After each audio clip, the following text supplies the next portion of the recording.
right, beautiful. Hence why I asked. Thank you. Thank you. Thank you. So I was just mentioning that the chat box was open, so please feel free to drop any questions in there. And I'm going to give it just another moment here before we start. I see a few extra people joining. Thanks to everyone for taking time out of your busy days to join us. I see a lot of familiar faces in here. For some of you, this may be a recap. We obviously regularly get new people to the device, so we like to run this BMW coding and programming instructional webinar to get all of the new users familiar with the capabilities and process on our devices. So hopefully you'll pick up on something new if you are a veteran AutoLogic Opus IVS customer and user. With that, we'll go ahead and start the presentation now that it's a minute or two after. As many of you know, my name is Brandon Matthews, and I am with Opus IVS. I do BMW, Mini Cooper, and Rolls-Royce technical support. Today, we're going to be talking about programming and coding BMWs, mostly with the DrivePro and DrivePro2. We will get into ISTA a little bit and some of the advantages and disadvantages of using factory software versus the Opus IVS DrivePro tools. We'll talk a little bit about sending and downloading orders and some best practices. All right. So with that, what I'd like to start with is talking about some of the programming prerequisites. All right, so as many of you know, the DrivePro and DrivePro2 devices do have native BMW programming and coding capabilities. All right. Before we start any kind of programming or coding event, it is ideal to prep the vehicle, right? This is not new news to many of you. We're going to want to make sure that our device, our DrivePro or our DrivePro2, has the updated BMW and CIP software installed. We're going to want to make sure we're in a key on engine off position. You'd be surprised at how many people I see attempting to code modules or program modules with the engine running. So make sure that we are in a key on engine off position and that we're using a power supply. Now is the time that I'm going to stress to everyone how a power supply, especially one that is intended for programming or module reflashing, is not the same as a battery charger, right? People often interchange those terms, but they're not the same thing. A power supply is designed to supply a constant voltage to a load. So as the load requirement changes, as the current draw from the battery changes, the voltage stays steady at a predetermined amount. Okay. Whereas a battery charger generally supplies a regulated amount of current first to charge the battery and then switches to supply a fixed DC level. Okay, so not the same thing. If you're just coding, you can probably get away with a battery charger, but that is certainly not something we want to do when programming, and not really something I would even recommend doing during coding. But if you're in a pinch, a lot safer than programming. With regards to programming, we definitely want to use a power supply that is intended for module reflashing. We're going to want to plug in the left front seatbelt. That is going to keep the ignition on. In the AutoLogic software, it's going to prompt you to plug in the driver's seatbelt, and that is ideal to do as well. But on F, G, or I chassis vehicles, plugging in the seatbelt alone is not going to keep the ignition on. The ignition will time out, especially if the battery state of charge is low. Turning the headlights to the manual on position is the hot ticket to keep the ignition alive. All right. So I know it sounds counterintuitive because you're turning on the headlights, which uses energy, but for safety reasons, they're not going to allow the ignition to turn off when you have the headlights to the manual on position. They will allow the battery to deplete entirely for safety reasons. All right.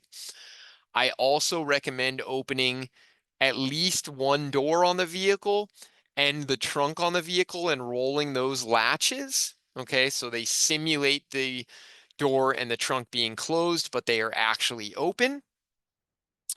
We also do not want to run any cables through the window or window frames because the windows may automatically roll up for synchronization, or we may need to synchronize them after, and then we don't want to have to disconnect connections, etc.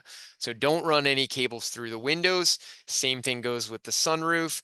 Wipers may operate during programming because if the DSC or body module that controls the wipers goes offline or has CAN activity, sometimes the wipers will run for safety purposes. So we want to make sure we don't have anything on the windshield, nothing on the sunroof, no cables running through the windows. It's a terrible story, but I used to work with a gentleman who had a coffee on the sunroof, and the sunroof opened and spilled coffee in the car. So not something you want to do. All right. Oh, wrong direction. All righty. As mentioned, sunroof, switching the headlights to the manual on position. And most importantly, we want to disconnect any connected media. So we want to eject any CDs or disks from the disk drive, as well as unplugging any USB or auxiliary connections to the vehicle. And lastly, we want to make sure we don't have any paired Bluetooth devices to the vehicle. That means no programming or coding while the customer's in the lobby in the waiting room, as if they get a call and their phone happens to answer via Bluetooth or syncs with Bluetooth, you could definitely damage vehicle software that way. So make sure that you're not doing any programming with customers in the waiting room. Really, you shouldn't be doing any work at all with customers in the waiting room, but that's a whole nother conversation, isn't it? Okay. I do see some questions coming into the chat, and I will answer all of them. Um, diagnostic mode and key on are essentially the same thing. Number one, so what Don is referring to when he's asking about diagnostic mode is on G chassis vehicles, where you have to press the ignition 3 times within 0.8 seconds to put it in what is called pad mode or diagnosis mode. Yes, this is essentially how you would key on a vehicle. So absolutely. And then another gentleman asked if we could get a copy of the presentation. So I do plan to email out a set of work instructions that I have been completing here at Opus. I have completed 4 of them already, and I plan to do 2 more, which are step-by-step CIP coding and programming instructions for BMW. I've already made a set of E chassis for the DrivePro and the DrivePro2, as well as a set of F chassis for the DrivePro and the DrivePro2, and I plan to make a set of Assist Plus documents as well. So I will be emailing those out to everybody who registered for this webinar. All right, so coming soon. I get this question quite often, and many of you may use the terms interchangeably, but they are not identical things. So I want to clarify the difference between coding and programming. Coding is short for encoding. Programming is obviously also called reflashing or loading software, loading firmware, etc. The easiest way to understand this is to associate coding with configuring and programming with flashing. Even that is not a perfectly suitable correlation, but it's the easiest way for a novice user to understand the terms, right? So encoding or coding is going to be essentially telling the control unit how to use the software appropriately for that vehicle and for the options of that vehicle. So for example, if we took a lighting control unit and we programmed it with software, that module now has all of the operating instructions that it needs with regards to software. Coding would then tell that module how that operating software should interface with the options that are on that vehicle. For example, does that vehicle have halogen headlights? Does it have xenon headlights? Does it have LED headlights? Are fog lights installed on the vehicle, etc., right? Whereas programming is actually going to load that operating software.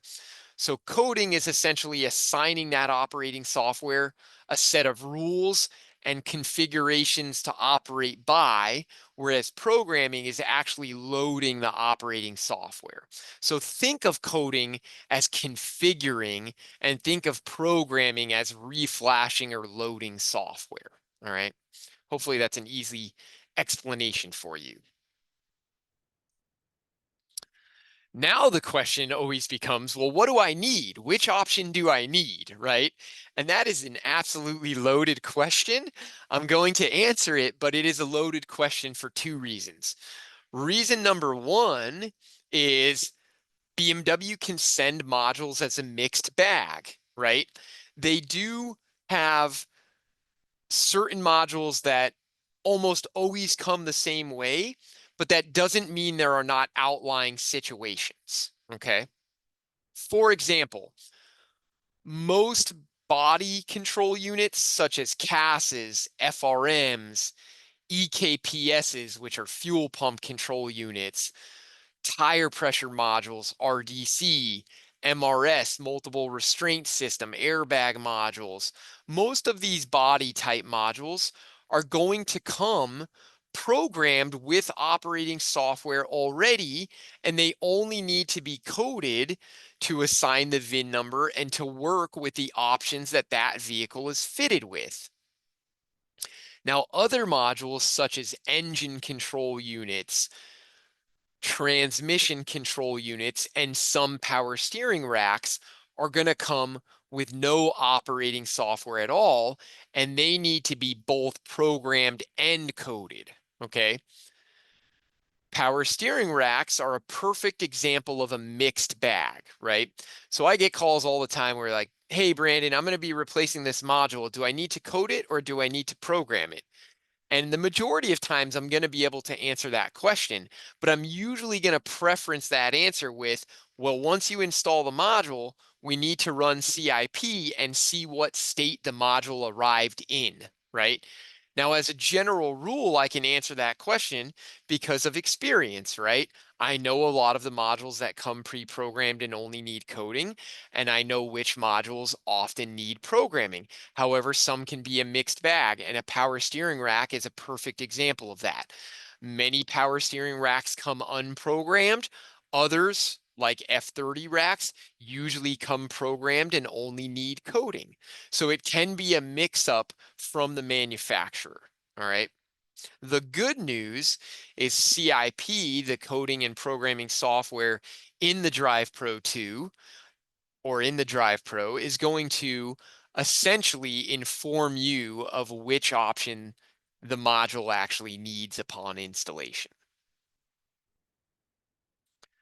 Now let's talk a little bit about the advantages and disadvantages of using the Drive 2 versus using the factory software ISTA or ISTA-P, okay? And both have upsides and downsides like everything in this life, right? As far as using factory software, we have advantages in that, as many of you know, with regards to BMW and Mini Cooper, the factory software does not allow programming or coding of individual control units. It will calculate a programming plan for that vehicle, and it will automatically determine any updated programming or coding files that are required for that car in totality, right? A small exception to that being with older e-chassis cars, The ISTA-P software did allow for excluding the infotainment components. That is not true of F chassis and later. So if you're working on an F chassis and later and you're going to be using ISTA, the factory software, to do any programming or coding, it's going to program or code every module on the vehicle that has a file update available. All right. Now that could be an advantage or a disadvantage, right? The advantage would be that the whole car gets updated. The vehicle no longer has updates available. All modules are on the same compatible software level, right? And that really is ideal in newer cars, all right? But that also brings some disadvantages, which we will talk about shortly. Another advantage of using factory software is essentially there's no exclusions, right? You can program radios or some of the higher risk modules, which may or may not be a good idea, but you're not excluded from doing so, okay? Another advantage would be that the service functions are automatically added to that programming plan. So for example, if you program, let's say, a ABS control unit and a steering angle adjustment is required after that programming event, the factory ISTA software will automatically add the steering angle adjustment service function to the vehicle action plan, okay? And we have the ability to import the original build data of the vehicle should it be tampered or corrupt. What about disadvantages? What are some of the disadvantages of using the factory software? Well, depending upon your budget, it may be expensive, right? The factory software subscription is $2,700 a year. The factory tool is about $750 US, much more in Canada. You also have with that the cost of a high-speed laptop, plus the knowledge to configure it and use it, etc. It's not nearly as intuitive as are the DrivePro devices. The factory tool is also very, very dependent upon healthy, stable internet, right? So if you don't have high-speed internet, using the factory tool is absolutely going to be a struggle for you. All right. It also can become complicated because we're doing complete vehicle programming. The more modules you program, the more risk you assume, right? I always laugh because I have conversations with other people in the Opus family that work on other brands that program individual modules. Luckily, knock on wood, I haven't really had any trouble with programming failures. I have a extremely high success rate in both programming and recovering of failed programming. But it is known to happen in the BMW world, right? Modules do crash programming, even at the dealer level, recoveries are needed, et cetera, et cetera. The more modules you program, the more risk you assume, right? So as I was mentioning, I always get a little chuckle out of it when I talk to some of the other, let's say I talk to, the GM or the Ford tech at Opus, and, they've programmed 4 modules today, right? And they're like, oh, 100% success rate. I've programmed 4 modules. Well, I've programmed 5 vehicles at about 40 modules per vehicle. So I've programmed about, literally close to 50 times the amount of modules that they've programmed in one day because I'm doing 20, 30, even 40 modules at a time if I'm using the factory software, right? So just sheer volume alone, right? I'm doing a significant amount more, right? Now I don't want that to over worry people. Um, you know, Programming failures can occur, but we do everything that we can, both from a vehicle standpoint and a software standpoint, to mitigate that risk. And like I said, knock on wood, I really haven't had any programming failures that I haven't been able to recover one way or another. I get really crafty as needed. Okay. So I don't want that to deter anybody, but it's also noteworthy that if you're using the factory software, you're going to be programming a lot of modules, way more than the average technician working on other brands, okay? there's a significant lack of technical support should you run into errors with installing the software or using the software, etc. BMW is known to be fairly unresponsive and unhelpful from that standpoint. Unfortunately, the good news for most of you is that you are Opus IVS clients, and myself or one of my other BMW technicians can help you even using the factory software, right? So for those of you that didn't know, I will help you with anything when you call in on the tech line. So for those of you that aren't Opus IVS customers, maybe now is the time to become one, right? Speaking of, on the bottom of the slides in the bottom right corner, you'll see a QR code. You can scan that at any time to get in touch with us, find out more information about our products, etc. All right. And then lastly, one of the disadvantages of using the factory software is errors, right? So let's say you're working on an older vehicle and the car's got multiple problems. One of those problems happens to be the engine module got water damage and you have to fit a new engine control unit. Okay.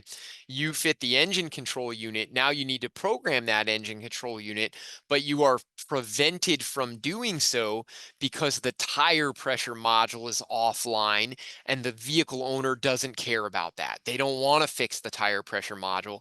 They just want the car to run. Well, now you can't use the factory software and program the vehicle just because the tire pressure module is offline. So vehicle errors will prevent you from programming anything when using the factory software. Now let's talk about some of the advantages of using the DrivePro ES or the DrivePro 2, okay? Obviously, technical support. I'll pat myself on the back for that and the rest of our team, right?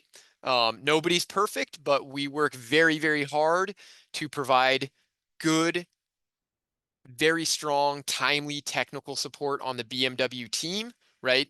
We have fast response times. We'll help you with all the tools that you have in your shop. I'll help you use an oscilloscope, whatever you need, right? Whether it be obtaining a part number, diagnosing something, using ISTA, using your DrivePro, right? We're very well rounded in that realm, right? So technical support, software support,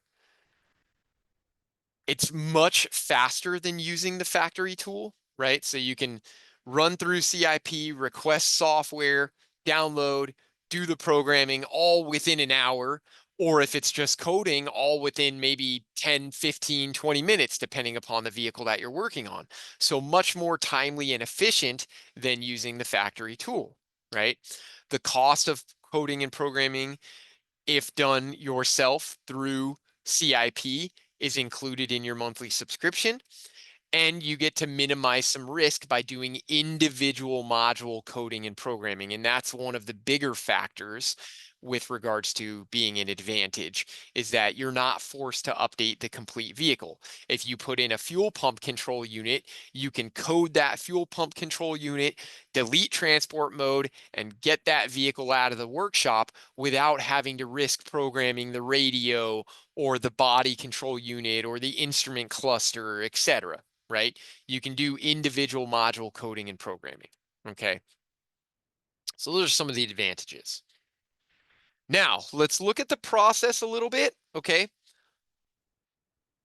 What I want to stress here is that whether you're using a DrivePro 2, which is our latest and greatest device, or a DrivePro or DrivePro ES, the process is identical, other than accessing the software and sending and downloading the order. Okay.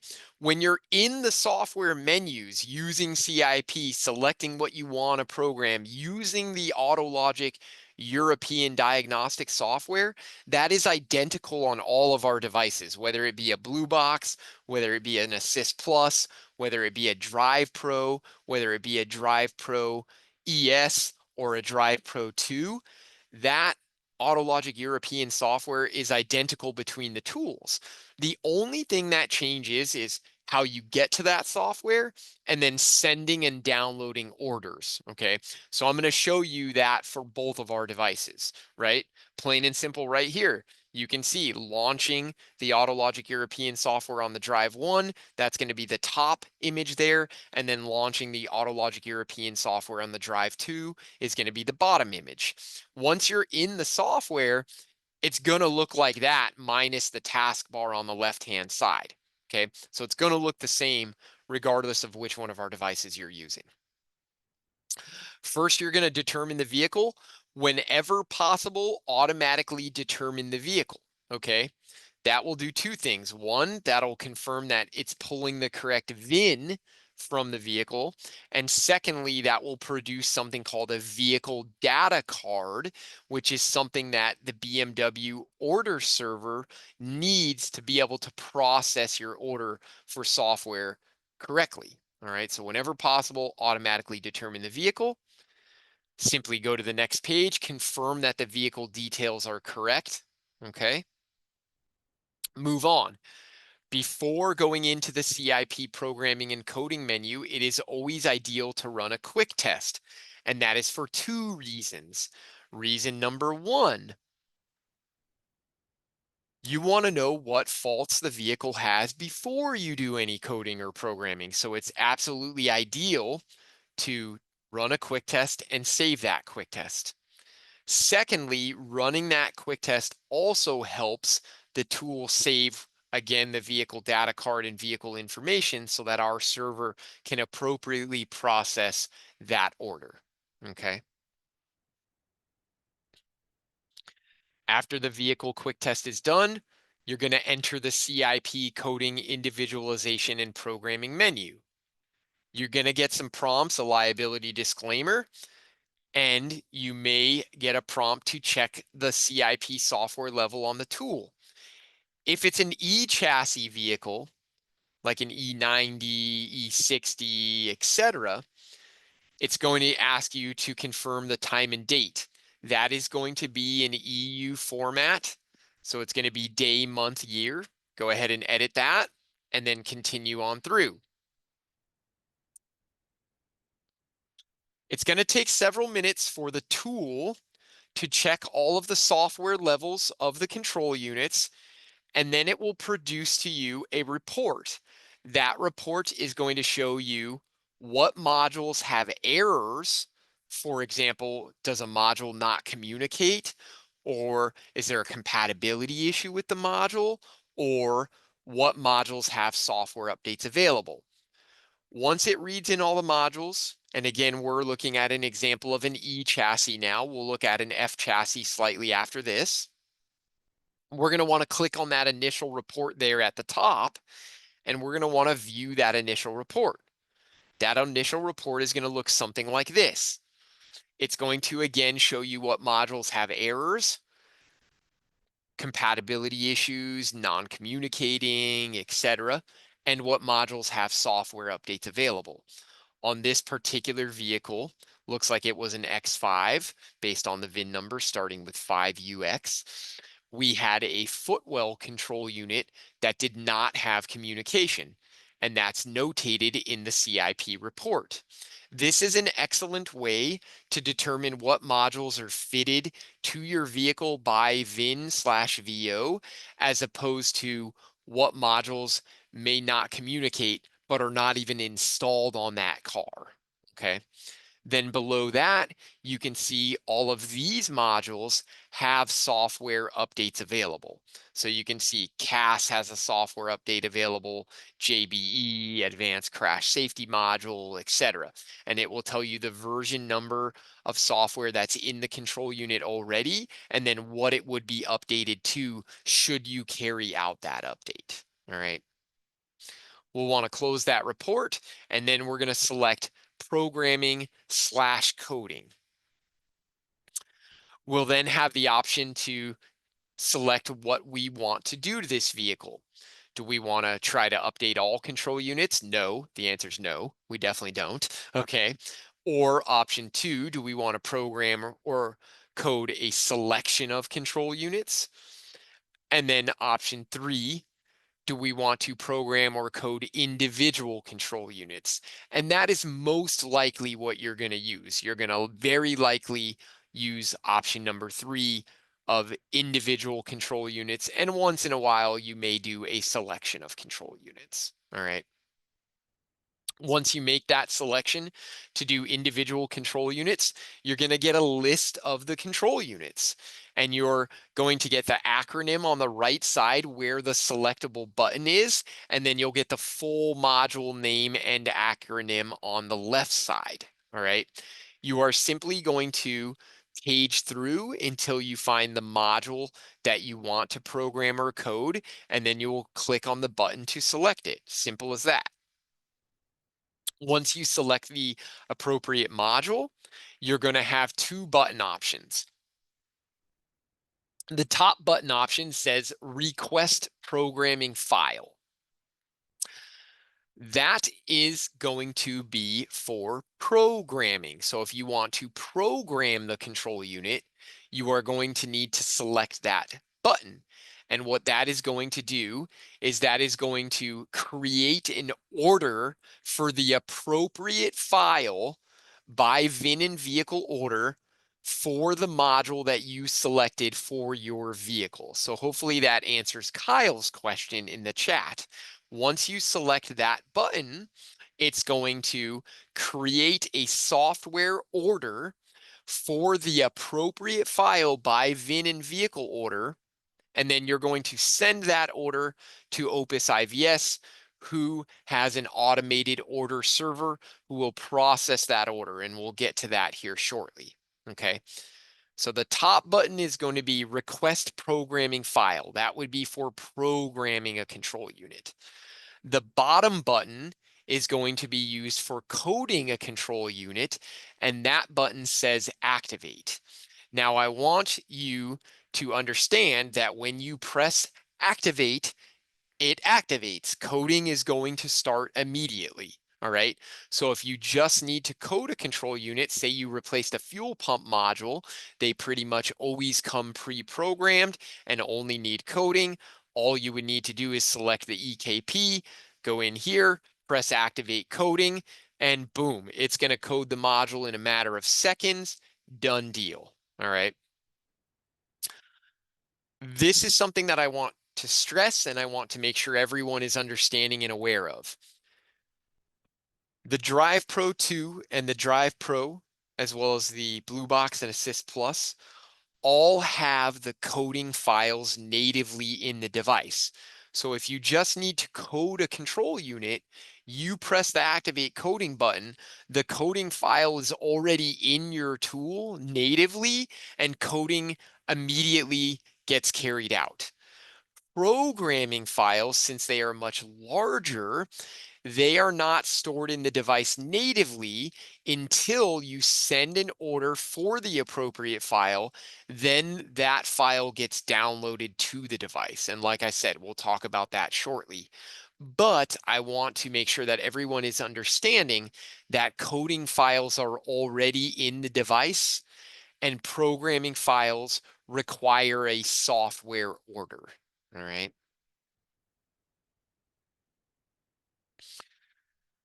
I do see your question, Ron, and that will get answered. Don't worry. Okay. If you were to select the request programming file button, you're going to get a prompt like you see on the left side of your screen here that says a programming file order has been created. Please send the file via the file manager. Okay. If you were to have selected activate coding, you can see what would happen on the right side of the screen. The vehicle would immediately start to code that particular control unit, and you should get a prompt that says coding completed. Okay, that means coding has finished and was successful. You'll simply need to press OK, shut off the key, allow the vehicle to assume sleep, key back on after several minutes, ideally 17 minutes or longer, and then perform a functional check, clear faults, delete transport mode, whatever other required service functions are necessary for the particular module or function that you did. Okay.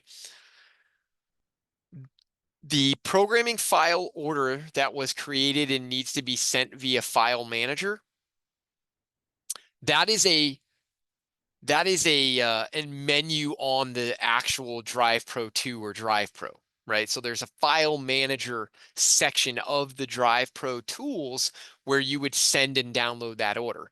And I'm going to show you where that occurs, but I'm going to show you that at the end after we go through the menus for the F and G chassis, since that is slightly different.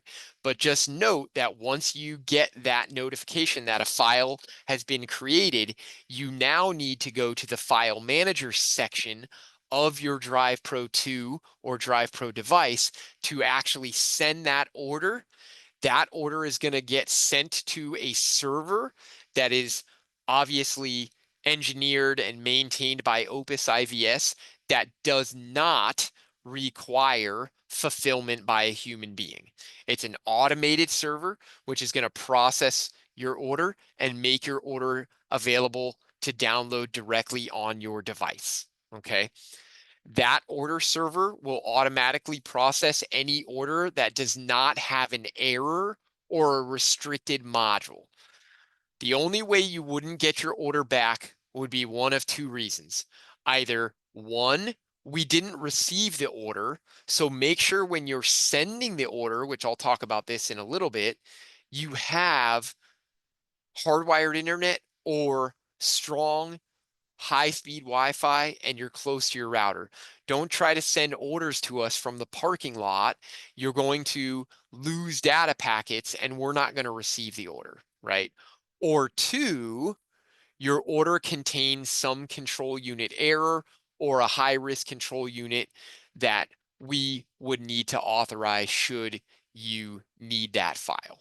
Okay, but keep in mind, I am going to show you the file manager section on both of the devices and where to send and download those orders once you get that message. But first, let's take a look at the differences in the menus between working on E chassis and F, G and I chassis and U chassis for BMW vehicles and what those differences in the CIP menu look like. Okay. And I see those questions on the restricted modules. So that would be something like a head unit, right? So at Opus IVS, we don't support programming of the head units because they have a high failure rate and the file sizes are extremely large. Even using the factory tool and factory interface, programming of head units can take several hours, right?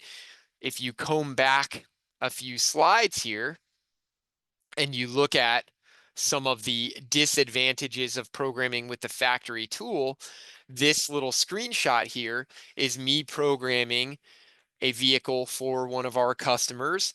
And my team viewer session is already over 5 hours and the head unit is only halfway done, right? So it's not uncommon at all when using factory software to have programming sessions that are 2, 3, 4, 5, 6, 7, 8, 9, 10 hours long. Not a joke. I have a TeamViewer recording of a programming session that I did that took 73 hours to complete one vehicle. Granted, we had issues and I had to recover modules, but I'm legitimately talking about 73 hours of that vehicle being connected to a power supply and a laptop and programming. That's an extreme scenario, obviously, but it's not uncommon at all to have sessions that are 4, 5, 6 hours. It's totally a non-exaggerated statement, okay? So because of that, a module like a head unit is something that we simply wouldn't do with the DrivePro 2 device because of A, the programming time, and B, the risk involved. So that would be an example of a restricted module, okay? Now, going back to the F, G, I, and U chassis programming differences, right?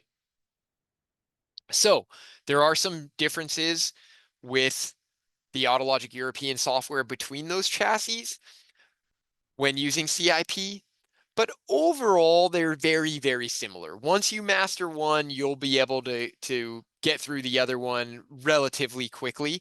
And the good news here is the engineers in the UK that developed this software did an amazing job with making it user-friendly. It's very, very self-explanatory. So it's really not hard to use. If you simply try, you're going to do well. All right. So we did a question like, how does BMW dealer get it done in 1 to 1.5 hours? Well, first of all, they don't always get it done that quickly. Often they do. I'm not saying they don't. And sometimes ISTA is that quick. It depends on a lot of factors, right? Namely, one, internet speed. So those dealers are not nearly as dedicated, or I shouldn't say dedicated, dependent upon internet speed as you are, because at the dealership level, the server, the BMW server storing the programming files for that dealer to use is at the dealership, right?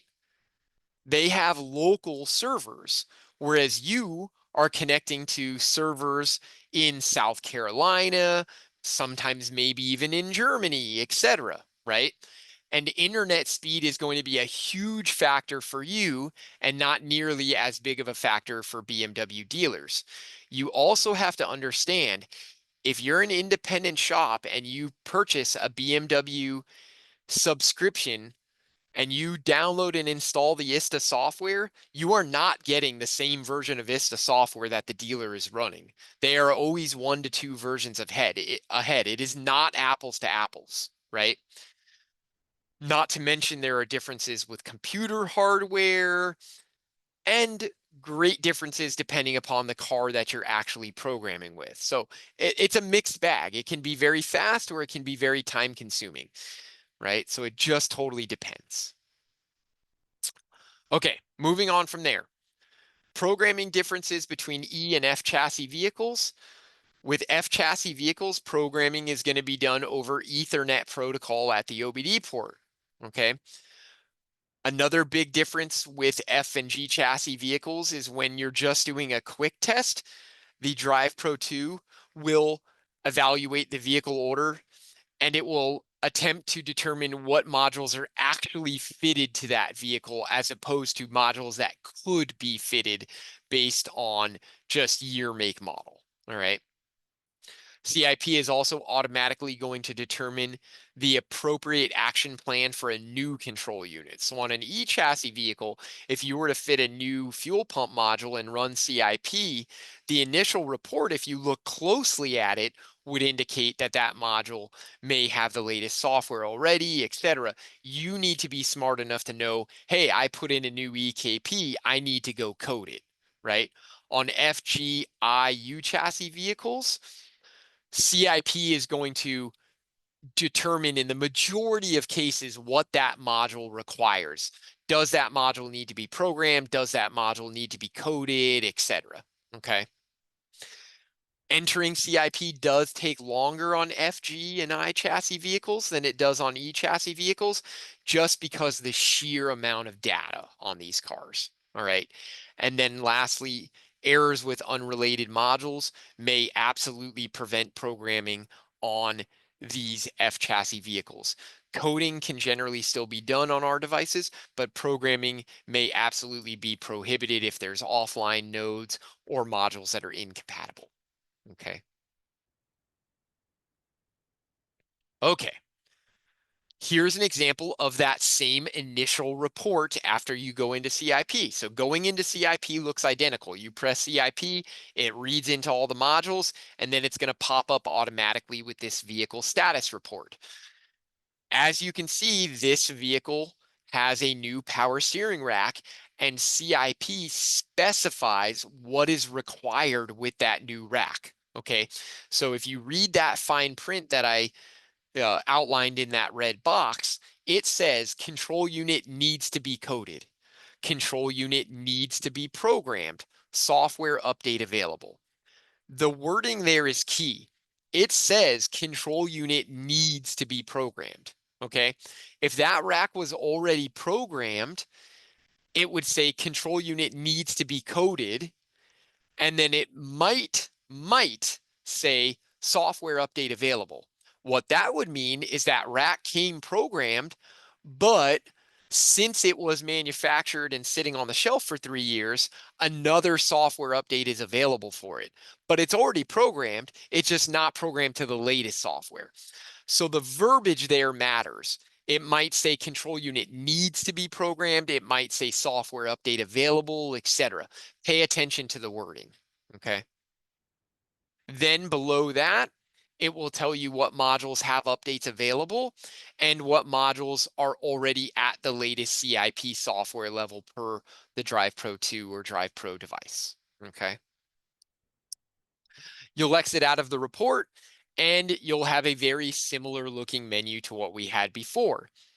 In this instance, if you want to look at that report again, you would select the button on top that says View Vehicle Status Report. If you wanted to look at the build data for the vehicle, you could select the second option to view the vehicle order. And namely, you're going to be selecting the third option, which says Create a Measures Plan for Coding and Programming. Okay. Once you select Create a Measures Plan, the software is going to automatically try to create the appropriate plan based on necessity. So what those modules need, okay? You then have the ability to change that measures plan should you see fit. For example, if no control units were replaced and you simply wanted to update the engine computer software for a bulletin, that automatically generated measures plan would be empty. There would be nothing in it, okay? You would then need to change the measures plan to include what you wanted. But if a module was replaced, that automatically created measures plan would often and most often create the necessary actions to actually bring that module into service, all right? Once we close that created measures plan, we can see that we have an option to start the measures plan or to change the measures plan, all right? Changing the measures plan is going to be used if you want to modify that measures plan manually, okay? And that would look something like this. You would click change measures plan. Now you're going to get a list of all the modules on the car, and you have the ability to select what you want to do either individually or in groups. All right. Generally, first, we're going to use the deselect all button so that nothing is automatically selected. Then you'll get a list of the modules there, multiple pages often, so pay attention to that. And you'll get to page through and select what module you want to code or program, okay? Now, also pay attention here to the wording, okay? If we look at the right side of the screen where we see the buttons for coding and programming, you'll notice that so the top one says program, the lane change warning. The Servotronic says update, okay? Program means that the software is already at the latest level for that module, but you can still reload it or program it with the same level of software that's in the module already, should you wish to do so. Whereas update means that you're going to load software, but it's going to be a newer version, right? So program or update are both programming. They're both loading software. One is just loading the same version that's already in the module. The other is loading a newer version of software. And then on the right side, we have coding. Please note that if you program a module, and this is true of the e-chassis or the newer chassis, if you program a module, the software in CIP is already going to automatically code that module as well. So you don't need to select program and code if you're going to program. You would just select program, it's going to program and code that module, okay? Now, if your module that you need to select happens to be on a second or third page, you would just page over, select it, page back, click save. Once you click save, you're going to get that same prompt that you got on the e-chassis. If there is a programming action in your measures plan, if there's simply a coding action in your measures plan, you're not going to get the prompt about using the download manager. All right. If you're just coding, you would be able to click Start Measures Plan, and that will then take action and start right away. If you're programming, you're going to get that prompt that you need to obtain the file via the file manager, and that's where we go right back to needing to send and download our order, which is what I'm going to show you now. It's very simple to do. Once you see that message, you're going to find the File Manager button on either of your devices. So on the left side, you could see the Drive Pro, and that's going to be under File Manager, right? Right on the home screen there. On the Drive Pro 2, you would need to go to the Applications section, which is going to be the Apps button in the top right corner, and then you will have the option to go into the File Manager. Once you go into the File Manager, you will subsequently select that you want to enter into the Legacy Programming and Order Manager, okay? The word legacy just means legacy software, like the Autologic European software.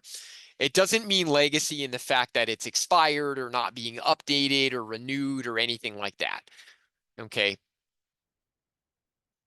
Once you select that you want to go into the Legacy Programming and Order Manager, you're going to have two buttons, okay? And only two buttons. One says Send Order and one says Download.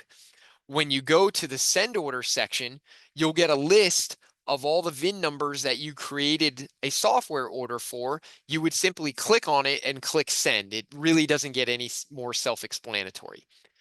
That order is then going to go over the air to our server, which will process it and make it available for download. The processing and handling of that order typically takes about 10 to 20 minutes, depending upon the server load as well as file size, etc. Okay. Now, the one noteworthy thing there is if you're programming and coding a lot of BMW vehicles, you may have many different orders under that send and download section. Often new orders to send or download are coming at the bottom of the list. So make sure you scroll down if you have a lot of orders. All right. After the order becomes available for download, which like I said, typically takes about 10 to 20 minutes, depending upon order load as well as size, you'll be able to download it. The downloading puts the file on the tool. So now the file's native to the tool. We prefer to do it this way rather than take that file from our server and put it into the vehicle for the sake of one, stability, and two, it allows you to program a vehicle when you may not have internet access available.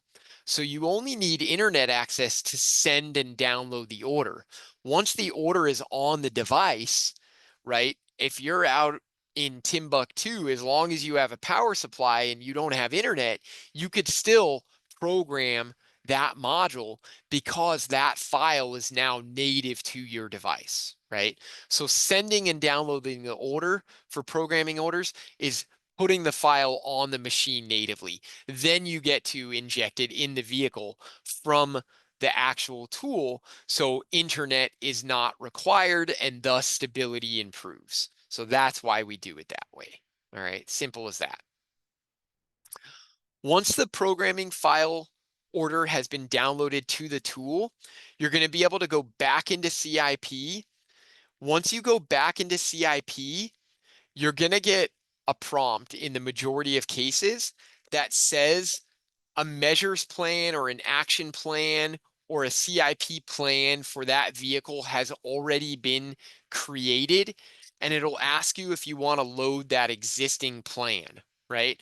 And the answer there is going to be yes, unless you're wanting to create a new order or start from scratch, in which case you want to select no. All right. If you select yes, it's not going to go back and recheck all of the modules and their software levels. It's simply going to bring up the plan that it had previously. All right. So it's much faster. Once you see what you want in the measures plan and you have the appropriate files to carry that out, you'll be able to prompt forward and actually start the programming, right? If you do not have sufficient battery voltage, it will not allow you to continue forward, right? So F-chassis CIP will not allow you to continue if you have below 12 volts, all right? In my opinion, that should really be 13 volts or at least, 12.7, but that's another conversation, right? Whereas E-chassis vehicles will display the voltage, but it won't restrict you from continuing. F-chassis, it will restrict you from continuing. I also want to notate that that voltage is the voltage that gets checked when you hit the start button, but it's not a dynamic value. So let's say you have 11.2 volts, 11.5 volts like displayed there, and you went, oh shoot, I forgot to connect the power supply. You connect it up, and now you've got 14 volts on the vehicle battery. That is not going to dynamically update. You would have to click continue again, and then it will recheck the voltage, okay? So just noteworthy. Once the voltage is good and you've hit start measures plan, the programming is going to begin. It's important not to disturb the vehicle during this time. Don't be opening and closing doors, getting in and out of the vehicle, disconnecting the power supply, pulling the OBD plug, nothing like that. Just hands off, let it complete its action plan, right? When the action plan is completed, you'll get a finalized report, and this is true of E chassis or F chassis. The F chassis report is a little more detailed, thankfully, okay? And of course, this is what you want to see. You want to see that coding or programming was completed successfully and that the error section is empty, right? If there's something in the error section, get a hold of tech support and we'll review that with you. Of course, you could try again, but ideally get a hold of tech support and we can review that with you and take the appropriate steps to correct it. All right. Once programming is completed successfully, this is where you need to go back, let the car sleep. 17 minutes is ideal. Longer is totally fine, but a minimum of 17 minutes is ideal. Clear your faults, perform any after the fact service functions like window resets or yaw sensor calibration, et cetera, and then you can drive the vehicle and recheck for errors, fault codes, drivability problems, whatever you need to check at that point because you did a significant amount of work and repair on the vehicle. All right. I'm going to browse through some of the comments section and get some more of your questions answered here. But before we do that, a little bit of housekeeping here. Don't forget to sign up for our upcoming webinars. We have 2 more on the books.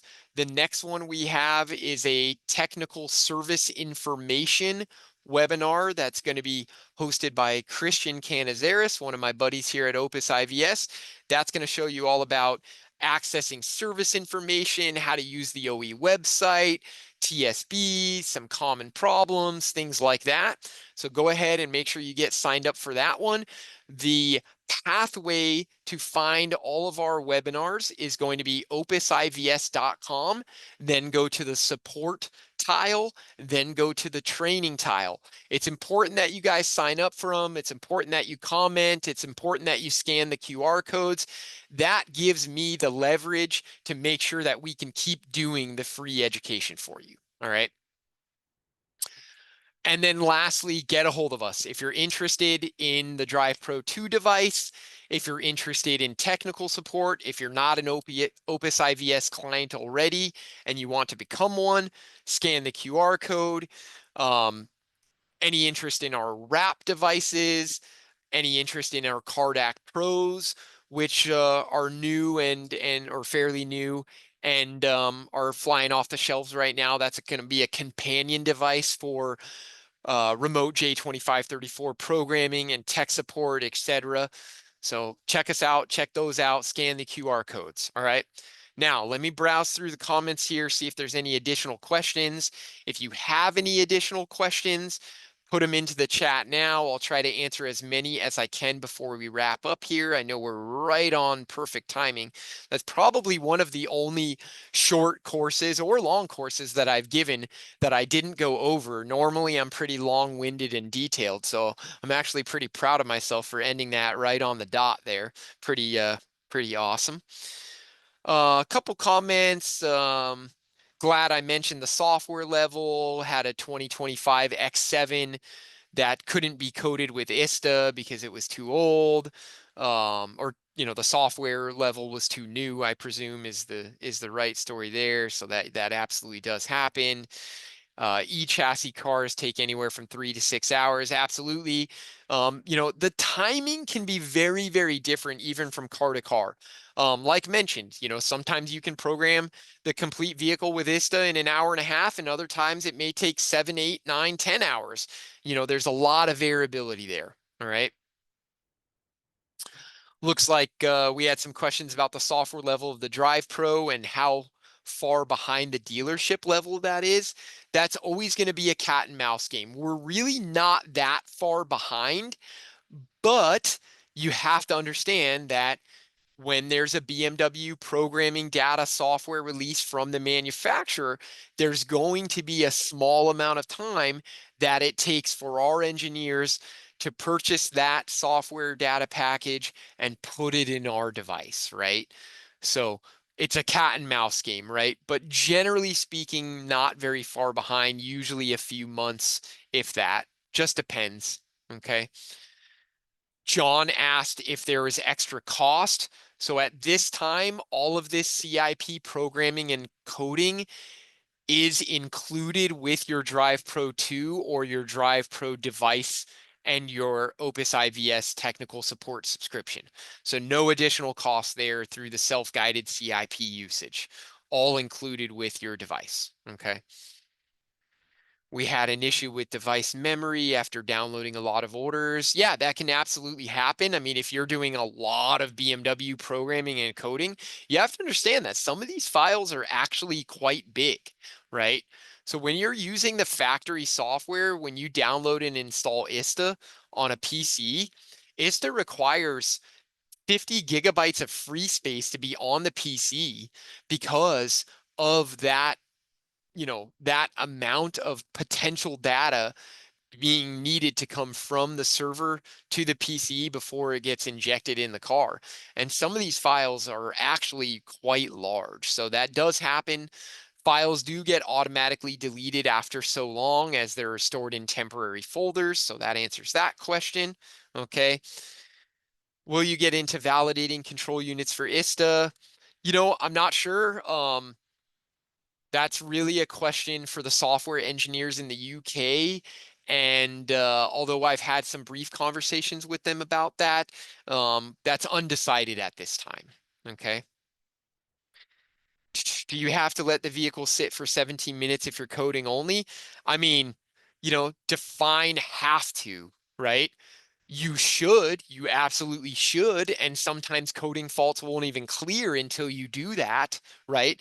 That doesn't mean if you don't, there will necessarily be a problem. But it is absolutely recommended by both the manufacturer and me. So it's ideal. Absolutely. Okay. And I don't see many other questions. Oh, I'm scrolling. They're still coming in. I'll try to hang out as long as possible. I don't want to extend this too far over the 5 o'clock mark Pacific time, but let's see if we can answer any more of these. Mentioned a lot of E and F chassis examples, but does it support G chassis? The answer is yes. So G chassis is identical to F chassis in terms of the process, and that is also true of I chassis vehicles like i3, i8, etc. So this kind of CIP scenario was E chassis and then F and newer. So if you noticed on that F chassis menu slides, I had written at the top FGI chassis. That's all the same exact process. So absolutely.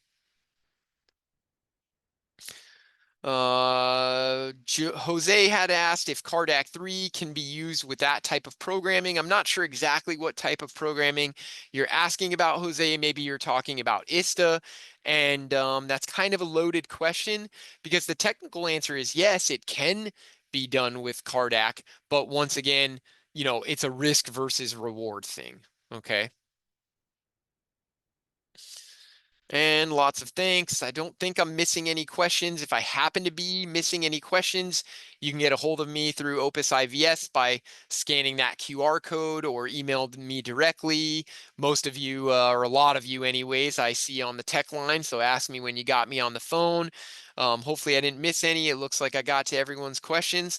Thank you to everyone for joining us. Like I said, don't forget to scan the QR code if you're not a client already and inquire about some of our devices.